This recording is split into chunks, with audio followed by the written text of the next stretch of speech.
이 시간 함께 보실 하나님의 말씀은 출애굽기 32장 1절에서 14절까지 말씀입니다. 출애굽기 32장 1절에서 14절까지 말씀 보도록 하겠습니다. 백성이 모세가 산에서 내려옴이 더딤을 보고 모여 백성이 아론에게 이르러 말하되 일어나라 우리를 위하여 우리를 인도할 신을 만들라. 이 모세 곧 우리를 애굽 땅에서 인도하여 낸 사람은 어찌 되었는지 알지 못함이니라. 아론이 그들에게 이르되 너희의 아내와 자녀의 귀에서 금고리를 빼어 내게로 가져오라. 모든 백성이 그 귀에서 금고리를 빼어 아론에게로 가져가매 아론이 그들의 손에서 금고리를 받아 부어서 조각칼로 새겨 송아지 형상을 만드니 그들이 말하되 이스라엘아 이는 너희를 애굽 땅에서 인도하여 낸 너희의 신이로다 하는지라. 아론이 보고 그 앞에 제단을 쌓고 이에 아론이 공포하여 이르되 내일은 너희 여호와의 절기니라 하니 이튿날에 그들이 일찍이 일어나 번제를 드리며 화목제를 드리고 백성이 앉아서 먹고 마시며 일어나서 뛰놀더라. 여호와께서 모세에게 이르시되 너는 내려가라. 네가 애굽 땅에서 인도하여 낸 네 백성이 부패하였도다. 그들이 내가 그들에게 명령한 길을 속히 떠나 자기를 위하여 송아지를 부어 만들고 그것을 예배하며 그것들에게 제물을 드리며 말하기를 이스라엘아 이는 너희를 애굽 땅에서 인도하여 낸 너희 신이라 하였도다. 여호와께서 또 모세에게 이르시되 내가 이 백성이 보니 목이 뻣뻣한 백성이로다. 그런즉 내가 하는 대로 두라. 내가 그들에게 진노하여 그들을 진멸하고 너를 큰 나라가 되게 하리라. 모세가 그의 하나님 여호와께 구하여 이르되 여호와여 어찌하여 그 큰 권능과 강한 손으로 애굽 땅에서 인도하여 내신 주의 백성에게 진도하시나이까. 어찌하여 애굽 사람들이 이르기를 여호와가 자기의 백성을 산에서 죽이고 지면에서 진멸하는 악한 의도로 인도해 내렸다고 말하게 하시려 하나이까. 주의 맹렬한 노를 그치시고 뜻을 돌이키사 주의 백성에게 이 화를 내리지 마옵소서. 주의 종 아브라함과 이삭과 이스라엘을 기억하소서. 주께서 그들을 위하여 주를 가리켜 맹세하여 이르시기를 내가 너희의 자손을 하늘의 별처럼 많게 하고 내가 허락한 이 온 땅을 너희의 자손에게 주어 영원한 기업이 되게 하리라 하셨나이다. 여호와께서 뜻을 돌이키사 말씀하신 화를 그 백성에게 내리지 아니하시니라. 아멘. 이 시간 말씀을 붙들고 기도하는 중보자가 되라라는 제목으로 함께 말씀을 나눌까 합니다. 모세는 하나님의 명령을 받고 시내산 위에 올라갔습니다. 그곳에서 40일 동안 하나님과 함께 지내게 됩니다. 한편 시내산 아래에서 지도자 모세를 내려오기만을 기다리던 이스라엘 백성들은 아무리 기다려도 모세가 내려오지 않자 모세가 죽은 것은 아닌지 의심하게 됩니다. 이에 더 이상 참지 못했던 백성들은 모세의 형 아론을 찾아가 그에게 이스라엘 백성을 인도해 줄 신을 만들어 달라고 요청합니다. 1절 말씀에 보면 백성이 모세가 산에서 내려옴이 더딤을 보고 모여 백성이 아론에게 이르러 말하되 일어나라 우리를 위하여 우리를 인도할 신을 만들라. 이 모세 곧 우리를 애굽 땅에서 인도하여 낸 사람은 어찌 되었는지 알지 못합니다 라고 말합니다. 이스라엘 백성들은 눈에 보이는 신, 손으로 만질 수 있는 신을 원했습니다. 즉 아론에게 우상을 만들어 달라고 요청한 것입니다. 이스라엘 백성들을 실질적으로 인도하고 있던 분은 하나님이었지만 이스라엘은 눈에 보이지 않는 하나님보다는 눈에 보이는 모세를 더 의지했던 것 같습니다. 그럼 모세가 더디, 즉 내려오는 것이 오래 걸리자 그들은 아론에게 눈에 보이는 모세와 같은 하나님을 만들어 달라고 요청했던 것입니다. 한마디로 얘기해서 우상을 만들어 달라고 이야기한 것입니다. 여기에서 우리의 모습은 어떠한가요? 저와 여러분은 확실하게 눈에 보이지 않는 하나님을 신실하게 의지하며 그분의 인도를 받고 있다고 여기며 신앙생활을 하고 있으신가요? 아니면 눈에 보이는 하나님을 만들고 눈에 보이는 교회를, 사람을 보며 신앙생활을 하고 있나요? 분명한 것은 눈에 보이는 것을 쫓는 자의 최후는 하나님의 진노와 심판을 받을 수밖에 없다라는 사실을 잊지 않는 저와 여러분이 되시기를 바랍니다. 이스라엘은 그 사실을 망각하고 자신들만을 위한 눈에 보이는 우상을 만들어 달라고 억지를 썼던 것입니다. 그런데 더 황당한 것은 제사장으로 부름받은 아론이 그 요청을 들어줬다라는 것입니다. 2절에서 5절 말씀을 함께 읽어보도록 하겠습니다. 시작. 아론이 그들에게 이르되 너희의 아내와 자녀의 귀에서 금고리를 빼어내기로 가져오라. 모든 백성이 그 귀에서 금고리를 빼어 아론에게로 가져가매 아론이 그들의 손에서 금고리를 부어 조각칼로 새겨 송아지 형상을 만드니 그들이 말하되 이스라엘아 이는 너희를 애굽 땅에서 인도하여 낸 너희의 신으로다 하는지라. 아론이 보고 그 앞에 제단을 쌓고 이에 아론이 공포하여 이르되 내일은 여호와의 절기니라 하니. 아론은 이스라엘 백성들로 하여금 금으로 된 귀고리를 거두라고 하였습니다. 그리고 그것으로 녹여서 무엇을 만드냐면 바로 금송아지를 형상한 우상을 만들었습니다. 우상 제작이 끝나자 아론은 뭐라고 이야기했냐면 이스라엘아 이것이 너희를 애굽 땅에서 인도해낸 신이다라고 공포합니다. 아론은 송아지 우상 앞에 제단을 쌓고 내일은 여호와의 절기니 절기를 드리는 날이다라고 선포하자 이스라엘 백성들은 다음날 일찍이 그 제단 앞에서 제물을 바치고 제사를 드렸습니다. 그리고 즐거워하며 뛰놀았다라고 이야기합니다. 하나님을 바르게 이끌어가야 할 제사장까지도 그들에게 요청을 들어주는 이런 영적 타락이 일어났다는 것입니다. 여기에서 주목할 것은 여러분이 영적 지도자인 교회의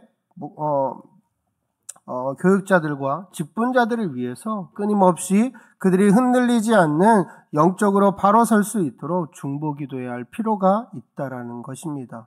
어느 순간 넘어져서 엉뚱한 길로 이끌어갈 수 있는 위태로운 자리가 될 수 있다라는 사실을 기억하시면서 저와 여러분들이 정말 교회의 지도자들을 위해서, 직분자들을 위해서 끊임없이 영적으로 바로 설 수 있도록 기도해 주시는 저 여러분이 되시기를 소망합니다. 이처럼 이스라엘 백성들은 아론이 만든 금송아지가 그들을 애굽에서 건져낸 여호와 하나님이라 여기며 금송아지를 숭배했습니다. 비록 명목상 여호와 하나님을 섬기는 것이지만 실상은 우상을 섬기는 죄를 범했습니다. 이스라엘 백성들은 하나님을 우상화했습니다. 그러자 하나님은 그 모습을 보고 크게 진노하셨습니다. 하나님은 모세에게 우상 숭배한 이스라엘 백성들을 땅에서 모두 진멸해 버리겠다라고 말씀하십니다. 그리고 모세를 제2의 아브라함으로 서기면서 새로운 민족을 시작하겠다라고 말씀합니다. 9절에서 10절 말씀해 보면 여호와께서 또 모세에게 이르시되 내가 이 백성을 보니 목이 뻣뻣한 백성이로다. 그런즉 내가 하는 대로 두라. 내가 그들에게 진노하여 그들을 진멸하고 너를 큰 나라가 되게 하리라 라고 말씀합니다. 하나님은 모세에게 뭐라고 말씀하셨냐면 이 백성이 얼마나 고집이 센 백성인지 보이느냐. 이제 너는 나를 말리지 마라. 내가 노하였다. 내가 그들을 쳐서 완전히 없애버리겠다. 그리고 너로 새로운 민족을 만들어주겠다라고 이야기한 겁니다. 만일 이래대로 하나님이 역사하신다라면 이스라엘 백성들은 다 죽게 되었습니다. 이때 모세는 간절한 목소리로 하나님께 이스라엘을 용서해 주기를 요청했습니다. 모세는 하나님께서 이스라엘을 진멸하지 않도록 구하며 두 가지 이유를 하나님 앞에 말씀합니다. 그 첫 번째는 하나님의 이름을 위해서 말씀합니다. 우리 함께 11절에서 12절 말씀을 읽어보도록 하겠습니다. 모세가 그의 하나님 여호와께 구하여 이르되 여호와여 어찌하여 그 큰 권능과 강한 손으로 애굽 땅에서 인도하여 내신 주의 백성에게 진노하시나이까. 어찌하여 애굽 사람들이 이르기를 여호와가 자기의 백성을 산에서 죽이고 지면에서 진멸하는 악한 의도로 인도해 내려다고 말하게 하시려 하나이까.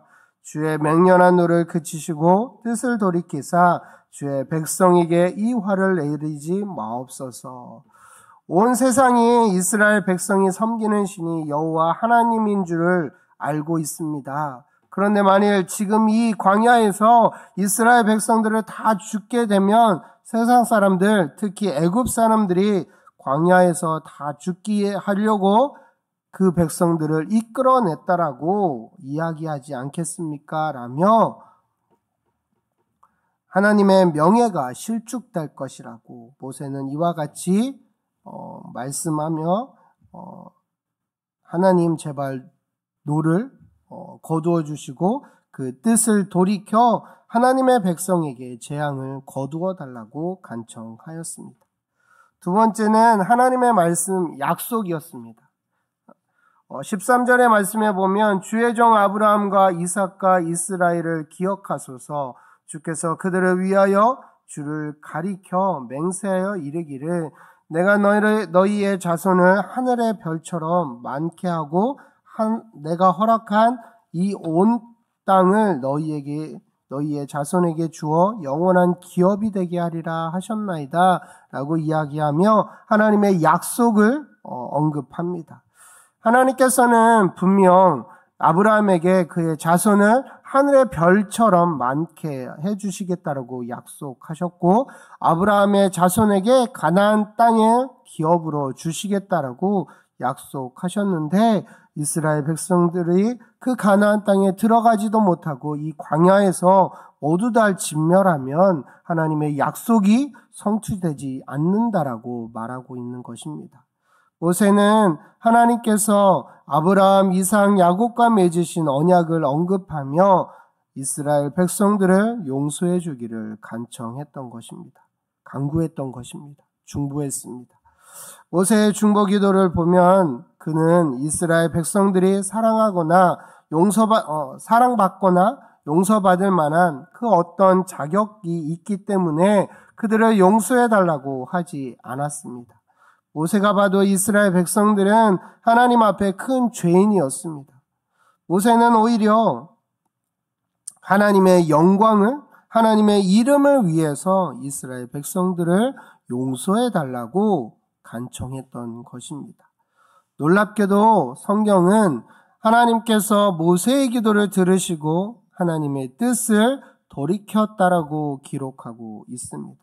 14절 말씀해 보면 여호와께서 뜻을 돌이키사 말씀하신 화를 그 백성에게 내리지 아니하시니라 라고 이야기하며 모세가 하나님 앞에 이스라엘 백성들을 간청하며 살려달라고 그 진노를 거두어 달라고 하나님의 뜻을 돌이켜 달라고 간구하자 하나님은 그 이야기를 들으시고 그 뜻을 돌이켜 백성에게 진노를 내리지 아니하시겠다라고 말씀합니다.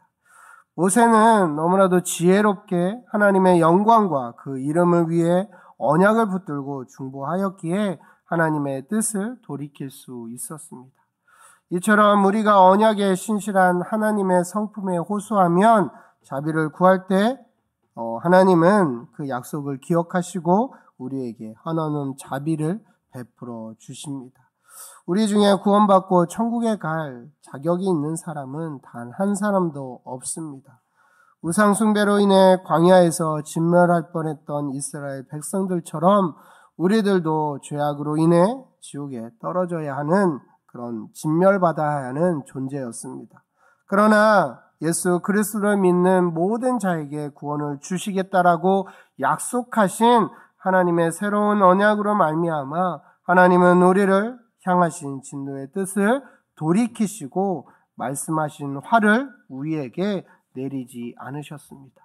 그리고 이스라엘 백성들이 죄를 용서받고 약속의 땅 가나안에 들어간 것과 같이 그리스도의 보혈로 우리의 죄를 용서하시고 마침내 우리를 약속하신 천국으로 들어가게 하실 것입니다. 모세가 하나님과 이스라엘 백성 사이에서 중보 기도를 드린 것과 같이 예수님께서는 지금 이 순간에도 우리를 위해서 기도하심으로 하나님과 우리 사이에서 중보의 역할을 하고 계십니다.